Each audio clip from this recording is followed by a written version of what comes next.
శుక్రవారం నల్గొండ జిల్లా కలెక్టరేట్ కార్యాలయంలోని ఉదయాదిత్య భవనంలో గ్రాడ్యుయేట్ ఎమ్మెల్సీ ఎన్నికల పోలింగ్ సిబ్బందికి ఏర్పాటు చేసిన శిక్షణ కార్యక్రమానికి ఎన్నికల రిటర్నింగ్ అధికారి దాసరి హరిచందన్ హాజరై పలు సూచనలు చేశారు. అనంతరం ఆమె మాట్లాడారు.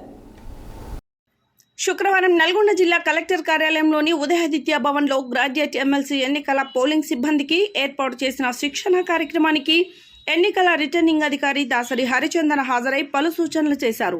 పట్టభద్రుల ఎమ్మెల్సీ ఉప ఎన్నికను ఆషామాషిగా తీసుకోవద్దని, అన్ని విషయాలపై పూర్తి అవగాహన కలిగి ఉండాలని, శిక్షణలో అన్ని విషయాలు తెలుసుకోవాలని, శిక్షణలోనే మాదిరి పోలింగ్ను నిర్వహించాలని చెప్పారు. ముఖ్యంగా ఎక్కువ మంది అభ్యర్థులు పోటీలో ఉన్నందున బ్యాలెట్ పేపర్ ఎలా మడవాలో తెలుసుకోవాలని, ఇండిలేబుల్ ఇంకుతో సహా అన్ని విషయాల పట్ల పూర్తి జాగ్రత్తలు తీసుకోవాలని తెలిపారు.